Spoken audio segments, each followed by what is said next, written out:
2025 foi um ano marcante para os Emirados Árabes Unidos, quando a vitória parecia certa e os estrategistas de Abu Dhabi mostraram-se imparáveis. No Sudão, as forças de apoio rápido, apoiadas pelos Emirados, cometeram graves atrocidades e os Emirados saíram praticamente impunes.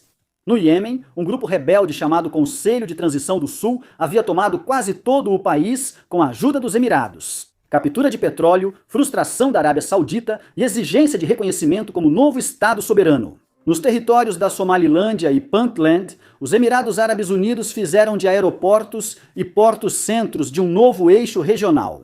Na Líbia, há poucas semanas, parecia evidente que os Emirados fariam algo importante em breve. No início de 2026, a verdadeira natureza do novo eixo de Abu Dhabi foi revelada ao mundo. Não era uma grande maquinação política, mas um tigre de papel, ilusão que cairia com pouca resistência. Os Emirados Árabes Unidos passaram rapidamente de ascendentes a recuados. Agora, existe uma chance real de os Emirados Árabes Unidos terem que pagar por suas graves transgressões. Veja, 4 letras são essenciais na geopolítica: FAFO. E depois de anos brincando com assuntos internacionais em toda a região, parece que os Emirados Árabes Unidos estão prestes a descobrir. Iêmen ressuscitado. Em 18 de dezembro de 2025, nossa equipe do War Fronts lançou o episódio O Iêmen está morto. Veja o que vai substituí-lo. Na época, uma poderosa facção separatista iemenita, o Conselho de Transição do Sul, ou Conselho de Transição do Sul, estava em ascensão com a ajuda de veículos blindados dos Emirados, obuseiros fornecidos pelos Emirados, mas fabricados na China, e conselheiros dos Emirados. No terreno, o Conselho de Transição do Sul derrotou totalmente o governo do Iêmen, reconhecido internacionalmente e apoiado pela Arábia Saudita. O Conselho de Transição do Sul, em sua ofensiva relâmpago, tomou a maioria dos campos de petróleo, toda na fronteira com Omã e a costa sul do Iêmen. Agora podia reivindicar um território do tamanho do antigo estado do sul do Iêmen. Após expulsar o governo da República do Iêmen de Aden, o Conselho de Transição do Sul passou a defender orgulhosamente seu reconhecimento como Estado soberano para observadores ocidentais. Deem a eles algumas armas e eles começariam a trabalhar. Acabariam com os rebeldes Houthis, a Al-Qaeda e qualquer outra organização terrorista que ousasse pisar no solo iemenita. Não se engane, o Conselho de Transição do Sul parecia ter conseguido naquele momento.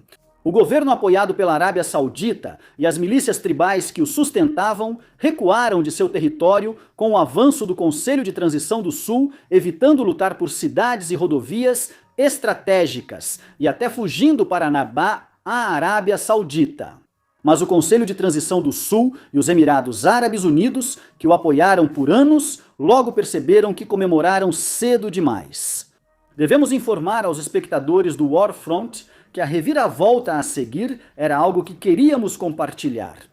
Como você percebeu, Venezuela, Irã e a Ordem Ocidental conseguiram embarcar. Foram semanas bem movimentadas. Enquanto o mundo se distraía com o caos em outros países, a Arábia Saudita e aliados tribais começaram a agir no Iêmen. Quando essas tribos chegaram ao solo saudita, elas não estavam em retirada. Estavam se reorganizando, reunindo-se em uma única força unida de dezenas de milhares de pessoas e se preparando para um contra-ataque massivo. Eles não queriam só criar uma zona de amortecimento ou recuperar território suficiente para manter o governo da República do Iêmen. Eles estavam vindo por tudo o que o Conselho de Transição do Sul havia tomado, e até mesmo pelo território onde o Conselho de Transição do Sul vivia há anos.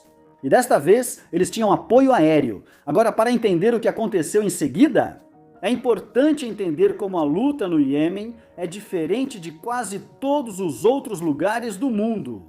Ofensivas militares nessa região do Iêmen ocorrem em extensos desertos, utilizando pequenos grupos de combatentes móveis e leves, capazes de se deslocar rapidamente em todas as direções. Como tem poucos soldados, evitam combates urbanos que podem ser caros. Mas, entre a pura mobilidade de uma força atacante, o número relativamente pequeno de defensores que você vai encontrar em uma determinada área e o fato de que ninguém quer lutar até a morte. Esse tipo de guerra em cidades e vilarejos favorece muito a força atacante, independentemente de quem seja. Quando o Conselho de Transição do Sul entrou, as forças tribais apoiadas pela Arábia Saudita só podiam lutar. Expostos no deserto aberto, correndo o risco de serem isolados e cercados por forças atacantes que estavam constantemente em movimento, ou então abrir mão do território e viver para lutar outro dia. Quando o Conselho de Transição do Sul tomou o território, trocou de papel. Suas forças precisaram decidir entre se defender no deserto ou recuar. Apesar da dificuldade das tribos apoiadas pela Arábia Saudita em se defenderem diante do crescimento do Conselho de Transição do Sul, os problemas do Conselho seriam ainda maiores. Afinal, o Conselho de Transição do Sul tinha trazido aquela artilharia de fabricação chinesa. As tribos contra-atacavam com apoio aéreo saudita, tornando o Conselho de Transição do Sul alvo fácil se tentasse se defender no deserto. A contraofensiva apoiada pela Arábia Saudita teve resultado rápido e decisivo. O Conselho de Transição do Sul perdeu suas vastas posses nas províncias orientais pouco povoadas de Hadramaut e Al-Mahra, incluindo os campos de petróleo, as passagens de fronteira e a lucrativa Costa Sul. Depois, eles perderam o território do Sul, onde estavam entrincheirados há muitos anos e onde seu movimento separatista tinha apoio real entre a população local. Eles perderam Aden, que controlavam há muito, mesmo permitindo que a República do Iêmen tivesse ali uma sede de governo. Foram encurralados em uma estreita faixa da costa sudoeste, presos entre as forças Houthi ao norte e as apoiadas pela Arábia Saudita a leste. Logo, altos funcionários do Conselho de Transição do Sul começaram a mudar de lado, preferindo declarar apoio ao governo da República do Iêmen em vez de se deixarem ser eliminados. Depois disso, o líder do Conselho de Transição do Sul fugiu de barco pelo Mar Vermelho e depois foi levado de volta aos Emirados em desgraça. Em 9 de janeiro, o Conselho de Transição do Sul foi dissolvido, apesar da oposição interna de alguns membros. O que parecia o nascimento de uma nova nação foi confirmado como uma das maiores reviravoltas militares dos tempos modernos. Quanto aos Emirados, eles não decidiram tentar manter a linha. Eles não enviaram apoio aéreo, não enviaram mercenários e não tomaram nenhuma das outras medidas que poderiam ter permitido que seus aliados por procuração sobrevivessem. Eles saíram do país antes da contraofensiva terminar, retirando o apoio militar ao Conselho de Transição do Sul e levando-o ao colapso final. Contamos agora a ascensão e queda do Conselho de Transição do Sul, corrigindo informações anteriores. O Iêmen ainda existe. Ele ficou em coma profundo por semanas e se recuperou totalmente. Parabéns ao governo reconhecido internacionalmente. Uma olhada rápida na duração do episódio já deixa isso claro. A história de hoje vai além da vitória das forças apoiadas pela Arábia Saudita no Iêmen. Apesar do drama, a derrota do Conselho de Transição do Sul é só mais um dos grandes reveses dos Emirados Árabes Unidos. Não em suas cidades douradas, mas na rede de proxies que cultivou no exterior por anos. Colapso do novo eixo. Quando se fala em eixo de forças por procuração no Oriente Médio, geralmente se pensa no Irã, e com razão. Enquanto a rede de aliados atuais e antigos do Irã domina as manchetes internacionais nos últimos anos. Teherã não é a única capital do Oriente Médio a construir influência no mundo muçulmano. A Turquia apoia milícias anticurdas na região e reivindicou o novo governo sírio para sua rede de aliados por procuração. A Arábia Saudita, como já mencionamos, trata a internacionalmente reconhecida República do Iêmen como uma força por procuração. Os Emirados Árabes Unidos são os mais ativos e criativos em operações por procuração no Oriente Médio e Norte da África. A rede regional de Abu Dhabi abrange 4 países: Iêmen, Somália, Líbia e Sudão. Em cada uma dessas nações, Abu Dhabi segue um roteiro amplamente semelhante. Apoiando não o governo reconhecido internacionalmente, mas uma facção rival que domina territórios, exerce controle político local e possui forças armadas próprias. No Iêmen, esse grupo era o Conselho de Transição do Sul, que firmou acordos pacíficos com o governo reconhecido internacionalmente por alguns anos. Era um agente independente, apesar da postura amigável. Na Líbia, os Emirados apoiam Khalifa Haftar e seu exército nacional, que controlam a maior parte do território, petróleo e ativos econômicos. Na Somália, os Emirados atuam com todos, mas focam na Somalilândia, estado separatista pouco reconhecido, e em Puntland, região autônoma.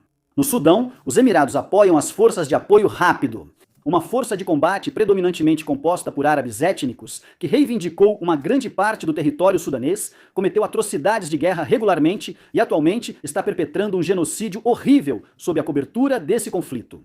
Não vamos perder tempo com detalhes da estratégia geopolítica dos Emirados e explicar por que apoiaram esses grupos intermediários ou o que tentam alcançar. Para saber mais, acesse nosso site de assinatura Premium, Frontistoco. Em dezembro, publicamos um artigo explicando por que os Emirados agem assim. Ele é gratuito para leitura, sem necessidade de assinatura. Apesar de ter sido escrito quando o Conselho de Transição do Sul ia bem, é uma leitura divertida sobre o passado recente. A assinatura da France.co custa $5 por mês ou 50 por ano. Você terá acesso a vídeos e artigos de especialistas sobre questões geopolíticas pouco divulgadas e mal compreendidas globalmente. Deixando a autopromoção de lado, as duas principais coisas sobre a estratégia de proxies dos Emirados são estas. Os Emirados preferem negociar com atores não estatais que controlam territórios, pois não seguem regras internacionais. Eles geralmente não impõem limites muito rígidos sobre o que os Emirados Árabes Unidos podem ou não podem fazer em seu território, e como são amplamente ostracizados pelo resto do mundo, os Emirados podem exercer uma influência dominante simplesmente oferecendo qualquer tipo de apoio. Além disso, essas forças por procuração permitem aos Emirados monitorar de perto regiões específicas, especialmente rotas marítimas que precisam manter estáveis. Para garantir a venda ininterrupta do seu petróleo vindo da Líbia, os Emirados podem influenciar o volátil sudeste do Mediterrâneo a partir do Iêmen e da Somália. Os Emirados monitoram o Golfo de Aden, e caso as forças de apoio rápido controlem o Sudão, os Emirados Árabes Unidos terão posição estratégica no Mar Vermelho. Claro, essas alianças por procuração trazem muitos outros benefícios colaterais para os Emirados, mas esses são os principais que você precisa conhecer. Entre o fim de 2025 e início de 2026, os retrocessos dos Emirados em seus aliados por procuração ficaram mais visíveis no Iêmen. Por isso tudo, pelas expansões e queda do Conselho de Transição do Sul. Em outras partes da rede, ocorreram mudanças menos favoráveis para Abu Dhabi. Em cada caso, essas mudanças reverteram avanços aparentes. Comecemos pela Líbia e Sudão, na zona de tríplice fronteira. Os Emirados trabalham há meses em um projeto pessoal. O aeroporto de Al-Kufra, sob controle de Khalifa Haftar, foi reformado. No último ano, Al-Kufra virou ponto crucial de abastecimento para os Emirados, recebendo aviões de transporte estratégico que podem ser descarregados com segurança. Sua carga segue em comboios de caminhões pela área controlada por Haftar na Líbia até a fronteira das Forças de Apoio Rápido no Sudão, apoiando as Forças de Apoio Rápido nas linhas de frente. Enquanto as Forças de Apoio Rápido estavam sendo abastecidas de forma adequada antes de Al-Kufra se tornar totalmente operacional, principalmente através do contrabando transfronteiriço vindo do Chad e voos de carga intermitentes. O início das operações em grande escala por Al-Kufra trouxe grandes benefícios à insurgência. Com o uso integral do aeródromo, em 2025, as forças de apoio rápido pareciam perder terreno. Desde então, eles se reagruparam, tomaram toda a região de Darfur, no Sudão, e mataram mais de 100 mil civis na conquista apocalíptica de Al-Fasha. Novas frentes se abrem no centro do Sudão, aumentando a pressão sobre o regime militar. Nas últimas semanas, comboios de suprimentos rumo ao território das forças de apoio rápido foram atacados na região da Tríplice Fronteira. Esses ataques parecem ter sido realizados por meio de bombardeios aéreos, com aviões de guerra ou drones sob o controle das forças armadas sudanesas, e eles destruíram vários comboios das forças de apoio rápido. O ataque mais recente até o momento desta gravação ocorreu em 9 de janeiro. Neste caso, o ataque foi realizado pelo Egito, segundo informações não verificadas, mas tidas como confiáveis, vazadas da região. Para explicar a importância disso, precisamos ser claros. O fato desses comboios terem sido bombardeados não se deve ao fato de que os militares sudaneses ou o Egito de repente passaram a possuir um novo tipo de arma que não possuíam antes. Militares sudaneses e governo egípcio conseguem atacar esses comboios desde o início de suas operações na região. Até o final de dezembro, isso não havia acontecido, mas em algum momento, por algum motivo, algum tomador de decisão estratégica parece ter mudado de ideia. Agora, de acordo com fontes das Forças de Apoio Rápido, o grupo pode ter que redirecionar comboios para rotas mais longas e lentas, dificultando a sustentação das vitórias na linha de frente. O mapeamento de 2026 indica que aviões dos Emirados para a Líbia devem evitar os espaços aéreos do Sudão, Iêmen, Egito e Arábia Saudita. Eles voam para o sul pelo Golfo de Aden, passando por Djibouti, Etiópia, Sudão do Sul e rapidamente pela República Centro-Africana. Depois, seguem ao norte, cruzam o Chad e chegam à Líbia.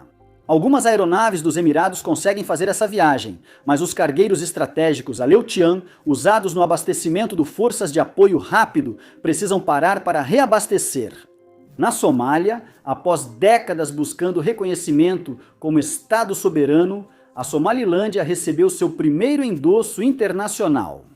Graças a Israel, embora não tenham sido os Emirados que reconheceram a Somalilândia primeiro, Israel é um aliado discreto, mas muito próximo dos Emirados no Oriente Médio, com os dois países colaborando frequentemente em questões de segurança e inteligência.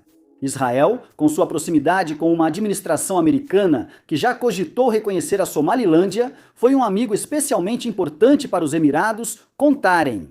O reconhecimento ocorreu em 26 de dezembro de 2025 e havia planos para outros países seguirem, segundo relatos internos.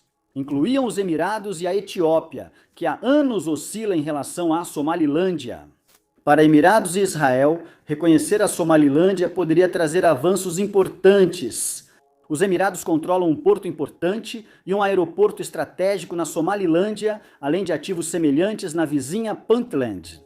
E ganharia muito com uma comunidade internacional pronta para investir nesses ativos após aval de Israel e outros.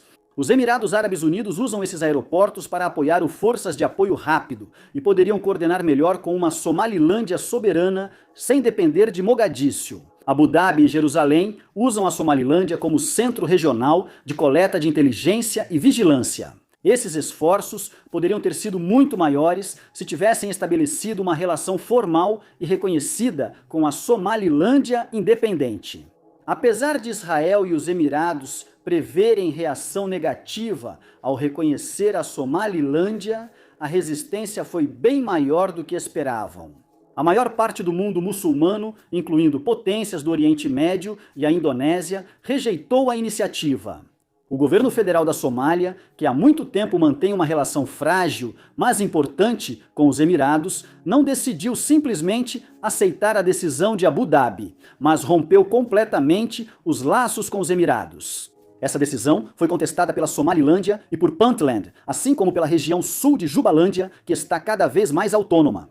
Mas essa decisão foi apoiada por toda a União Africana, e o papel de Israel e dos Emirados tem causado grande frustração. Nas últimas semanas, os Emirados removeram equipamentos militares da Somália, principalmente de um campo de aviação em Bazazo, Puntland. Pela primeira vez em anos, aviões de transporte estratégico dos Emirados deixaram de seguir para rotas de contrabando do Forças de Apoio Rápido. As operações dos Emirados em Somaliland continuaram quase normais, mas até o tráfego aéreo foi reduzido. Agora, a Arábia Saudita busca um papel maior na Somália para ocupar o espaço deixado pelos Emirados. Até na Líbia, os Emirados preferiram uma relação estável e discreta com o governo Haftar. Sinais crescentes indicavam que algo estava para acontecer, embora não fosse claro o que era. Nos últimos meses de 2025, Haftar e aliados reformaram sua estrutura militar e participaram de reuniões incomuns com apoiadores regionais como Egito e Turquia. Eles firmaram um acordo de 4 bilhões de dólares americanos com o Paquistão para comprar caças JF, 17 chineses e outros equipamentos militares. Eles se beneficiaram quando, Em 28 de dezembro, o chefe militar do governo internacionalmente reconhecido da Líbia morreu em um acidente de avião logo após decolar na Turquia. Embora quaisquer planos específicos que Abu Dhabi possa ter tido para a Líbia sejam desconhecidos neste momento, estava claro há poucas semanas que algo também estava acontecendo dentro da organização de Haftar. Agora, a situação na Líbia também está mudando. Veja o ataque aéreo egípcio contra um recente comboio das Forças de Apoio Rápido. O Egito já teria adotado medidas contra comboios que invadiram seu território. Mas este é o primeiro bombardeio a um comboio dentro do território de Haftar. Além disso, o ataque ocorreu 2 dias antes da visita de Saddam Haftar, filho e provável sucessor de Haftar, comandante do Exército Nacional da Líbia, ao Cairo. O que deve ter sido só um leve puxão de orelha. O acordo de aeronaves de Haftar com o Paquistão ganhou novo significado após recentes acontecimentos no mundo muçulmano, que discutiremos agora. Simplificando por enquanto, ficou claro recentemente que o Paquistão pode enxergar um futuro menos alinhado politicamente com os Emirados do que sua retórica dos últimos anos sugeria. Agora, com Haftar comprometido em um acordo bilionário, sua facção terá que aceitar a influência paquistanesa, mesmo contra os interesses dos Emirados. Um agente desonesto. Ok, vamos ampliar. Analise as 4 principais conexões de proxies dos Emirados. Está claro que algo mudou nas últimas semanas. Seja o colapso do Conselho de Transição do Sul, retrocessos na Somália autônoma, corte das principais cadeias de suprimentos para o Sudão do Forças de Apoio Rápido ou a mudança de sorte na Líbia de Haftar. O avanço dessas forças de proxy durante grande parte de 2025 desapareceu. Não se trata apenas de falhas individuais, como do Forças de Apoio Rápido ou da Somalilândia, que ocorreram por acaso. Ao mesmo tempo, algo muito maior mudou em todo o Oriente Médio. Nações que antes estavam satisfeitas em apenas observar e tolerar. As operações regionais dos Emirados parecem ter perdido a paciência com as desventuras de Abu Dhabi. O principal ponto aqui, que une os recentes contratempos dos aliados de proxy dos Emirados, é a confusa rede de rivalidades regionais no Oriente Médio, envolvendo países poderosos ou ricos. Não comece a trabalhar com forças de proxy só por diversão, e os Emirados não são diferentes. Eles cultivam e apoiam forças de proxy porque essas forças permitem que eles avancem os interesses nacionais de Abu Dhabi além de suas próprias fronteiras, sem precisar se envolver em expedições militares no exterior. Apesar de serem únicos, os Emirados preferem atuar com estados autônomos ou dissidentes nos países onde têm mais presença. Não são a única potência regional envolvida nesse tipo de rivalidade. Arábia Saudita, Turquia, Etiópia, Catar e Egito lideram suas próprias redes. Israel, Irã e essas nações criam laços profundos, muitas vezes sobrepostos, com países menos poderosos da região.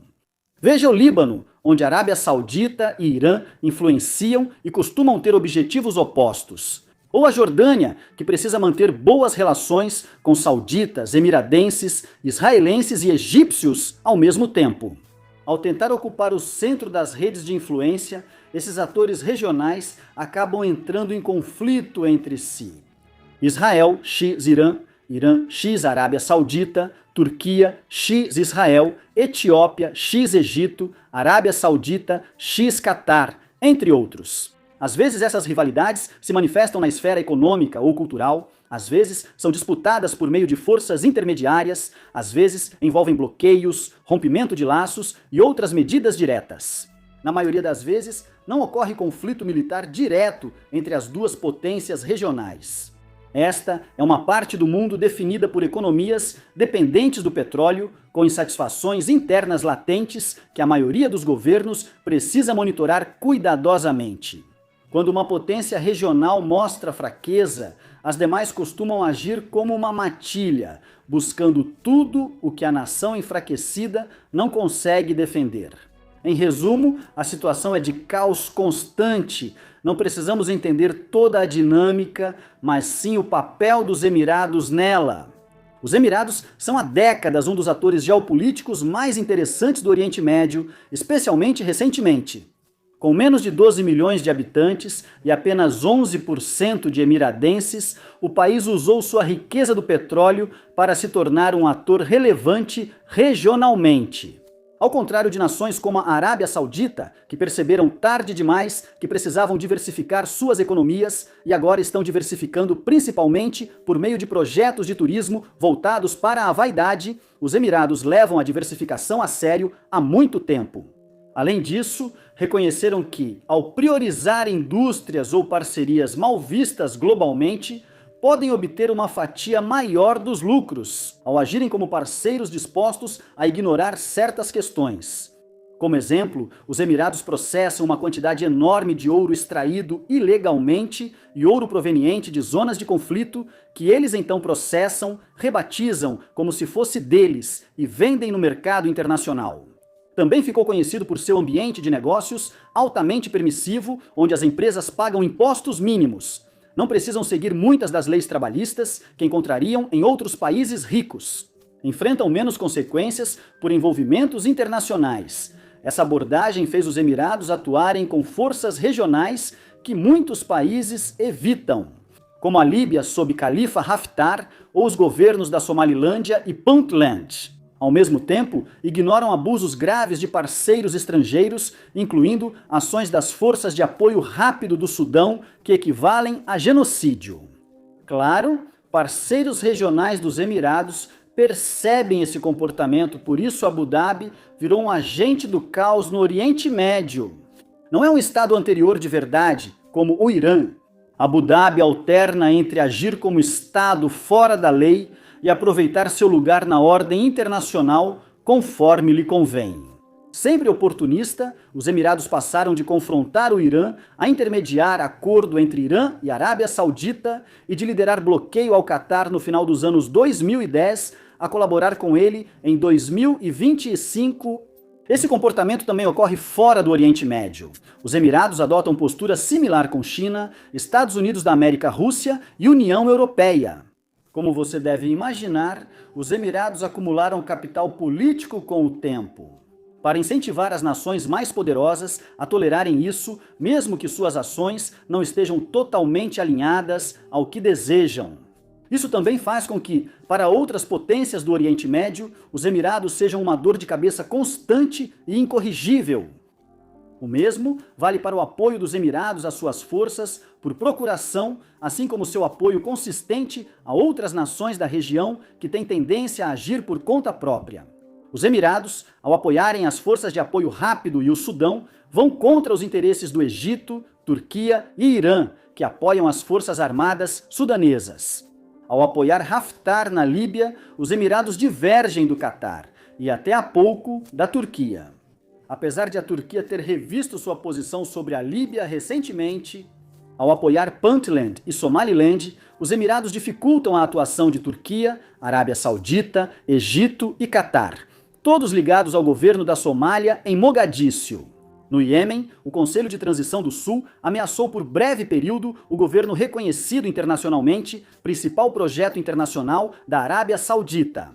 E pior, os Emirados mostraram-se mais dispostos a sacrificar seu capital financeiro e diplomático que os demais países. Todos têm seus próprios problemas e ambições. Enquanto os Emirados Árabes Unidos continuam amplamente focados em suas ambições regionais fora do padrão, é por causa dessa dinâmica de longa data que os acontecimentos das últimas semanas foram tão chocantes. Não é só isso. Riad, Ankara, Cairo e Doha se cansaram de lidar tradicionalmente com os Emirados e decidiram impor regras. Projetos que os Emirados mantêm há anos estão todos explodindo na cara de Abu Dhabi ao mesmo tempo. E não é apenas um único rival regional causando esses problemas. Turquia, Egito, Arábia Saudita e outros países parecem estar desempenhando um papel ao mesmo tempo. Sem atacar diretamente os aliados dos Emirados, mas usando sua influência para eliminar as portas dos fundos e acordos diplomáticos dos quais dependiam. No momento em que a estratégia regional dos Emirados havia se tornado dependente de sua capacidade de fazer com que outras nações ignorassem ou tolerassem seus excessos, essa tolerância regional desapareceu de repente. Quanto ao motivo exato disso acontecer e por que aconteceu agora, bem, essas são perguntas mais difíceis de responder. A explicação potencial mais fácil pode vir da Arábia Saudita. Em retrospecto, a tomada separatista da maior parte do Iêmen foi um erro estratégico. Ao tentar capturar todo o antigo sul do Iêmen, o Conselho de Transição do Sul e apoiadores dos Emirados apenas hastearam sua bandeira em várias cidades e vilarejos. Mas também se sobrecarregaram ao dispersar forças por muito território e depois redirecioná-las para operações costeiras contra a Al-Qaeda. Ou esqueceram ou subestimaram a dificuldade de manter o novo território onde a guerra quase sempre favorece o atacante. Talvez Riad tenha percebido que as tribos que apoiava ainda eram leais e dispostas a participar de uma contraofensiva. Mohammed bin Salman pegou o telefone, ligou para alguns outros líderes regionais e elaborou um plano para tirar proveito do erro deles. Ou talvez tenha sido uma combinação maior de fatores que, de repente, deixou claro para essas nações o quão perto os Emirados estiveram de mudar completamente a cara de toda a região. Veja a linha do tempo. O Conselho de Transição do Sul controla a maior parte do antigo sul do Iêmen até 9 de dezembro. A campanha aérea saudita começou em 30 e a contraofensiva terrestre em 2 de janeiro, enquanto outros parceiros dos Emirados obtiveram grandes vitórias nesse período. As forças de apoio rápido capturaram a cidade estratégica de Baba Nussa no dia 1º e assumiram o controle dos campos de petróleo vitais de Heglig, no Sudão. No mesmo dia em que o Conselho de Transição do Sul consolidou o controle sobre o território recém-capturado. Poucos dias depois, Puntland e Somaliland participaram de uma reunião com grupos de oposição somalis que ameaçaram criar um governo paralelo. Então, olhe para meados de dezembro de 2025 e parecia que os Emirados e seus aliados regionais estavam vivendo um grande momento, mesmo enquanto Riad e outros rivais dos Emirados ficavam de fora, remoendo-se à parte. 4 dias antes do primeiro ataque aéreo saudita ao Iêmen, grandes potências começaram a indicar que as conquistas dos Emirados seriam consolidadas. Naquele dia, Israel reconheceu a Somalilândia, decisão que os Estados Unidos da América provavelmente apoiaram nos bastidores. Estrategicamente, a ameaça de uma presença israelense maior na Somalilândia validou os temores regionais de que uma parceria de segurança entre Israel e os Emirados Árabes estava atingindo novos patamares, cercando os estados do Golfo e permitindo que Israel estabelecesse uma base no chifre da África. No Bagit, some-se a ameaça de Etiópia, Emirados Árabes e outros reconhecerem a Somalilândia em breve. Outras potências regionais podem ter tirado uma conclusão mais ampla, que a ambição dos Emirados havia sido permitida sem controle por tempo demais, e que, se não agissem agora, passariam décadas se arrependendo de sua complacência. Nossa equipe do War Fronts ainda não conquistou a confiança de líderes como Mohammed bin Salman, Mohammed bin Zayed Erdogan ou Netanyahu. Podemos acessar o disco operacional do sistema, mas não confirmar os processos de pensamento dessa linha do tempo, nem responder à questão do ovo e da galinha relacionada ao tema. Os eventos das últimas semanas foram espontâneos, com Riad vendo sua oportunidade e conseguindo aproveitá-la? Ou já havia um plano em andamento? Ou pelo menos elementos de coordenação regional contra Abu Dhabi, onde potências regionais estavam prontas para agir assim que os Emirados se excederam no Iêmen. Embora não possamos resolver totalmente esse enigma, podemos acrescentar um último elemento à discussão com as informações que temos. Novo arranjo de segurança regional que especialistas já chamam de nova OTAN muçulmana. A ovelha negra. Em setembro de 2025, a Arábia Saudita firmou um pacto de defesa com o Paquistão, potência nuclear e indústria de defesa em ascensão no mundo islâmico. O tratado foi assinado pouco mais de uma semana após Israel atacar o Catar e matar líderes do Hamas que viviam lá há anos. Esse incidente impactou o Oriente Médio como nenhum conflito anterior entre Israel e Irã. O quanto a Arábia Saudita e Paquistão ficaram abalados refletiu-se no compromisso que assumiram entre si. De acordo com esse acordo, a Arábia Saudita e o Paquistão ofereceriam uma à outra a mesma proteção fundamental que as nações da OTAN compartilham há gerações. Um ataque a um país seria um ataque aos dois. No início de janeiro de 2026, essa parceria passou de um acordo bilateral de segurança entre nações islâmicas poderosas para uma rede multilateral de nações poderosas. Todas agiam em interesses mútuos. Nesse período, a Bloomberg informou que a Turquia estava ativa. Discussões buscam aderir ao acordo de segurança e formar uma aliança tripla, espelhando as garantias coletivas da OTAN e aprendendo com suas deficiências. Segundo o estrategista turco Nihat Ali Özkan, as três nações avaliam uma estrutura onde cada uma teria funções especializadas. A Arábia Saudita banca, o Paquistão oferece o dissuasor nuclear e mão de obra, e a Turquia traz experiência militar e indústria de defesa. Desde que a notícia surgiu, fontes internas indicam que o Egito pode querer se juntar, trazendo outro grande exército e economia para a nova aliança. Embora haja poucos relatos confiáveis sobre essa possibilidade, vale notar que o Egito foi a principal voz a favor do estabelecimento de uma força de defesa árabe nos moldes da OTAN em setembro de 2025, apesar da ideia ter sido rejeitada por vários estados do Golfo naquela época. A proposta de acordo de segurança coletiva entre esses 4 países é relevante por diversos motivos. Isso poderia expandir o guarda-chuva nuclear do Paquistão por todo o Oriente Médio e Norte da África, ao mesmo tempo em que garantiria o controle sobre 2 vias navegáveis globais críticas, o Canal de Suez e o Estreito de Bósforo. Unificaria uma população superior à da União Europeia, com 470 milhões de pessoas e economias comparáveis à Grã-Bretanha ou França. Também permitiria que outros países muçulmanos aderissem ao acordo, que já é tema de discussões sérias, segundo algumas fontes. Segundo Ali Chishti, editor-chefe do The Wire no Paquistão, há discussões sobre criar um acordo de segurança coletiva maior, envolvendo até a Indonésia. Malásia e Azerbaijão já participam dessas conversas, mas esses relatos não foram confirmados por outras fontes. Há muitos motivos geopolíticos que dificultam a consolidação de uma OTAN muçulmana maior. Mas mesmo uma parceria entre 4 países, Paquistão, Turquia, Arábia Saudita e supostamente Egito, mudaria a dinâmica da geopolítica global, sem falar do Oriente Médio. Para os Emirados Árabes Unidos, essa aliança pode ser um grande problema, mesmo sem considerar o Paquistão. As outras 3 nações envolvidas ou suspeitas de participar desse acordo são as mesmas que, nos últimos anos, foram frustradas e prejudicadas pelos Emirados. Riad causou a queda do Conselho de Transição do Sul, enquanto Egito e Turquia apoiaram as forças armadas sudanesas. Esses 3 saem beneficiados. Após o governo da Somália romper com Abu Dhabi, Turquia e Egito seguem com cooperação de segurança limitada com os Emirados. Abu Dhabi não oferece nada que não possa ser substituído por uma das outras nações nesse novo arranjo. As 4 nações são céticas sobre Israel. O Paquistão não reconhece Jerusalém. Egito se ressentiu da postura de Israel em Gaza. A Arábia Saudita recua da normalização e Turquia se prepara para a nova Guerra Fria regional.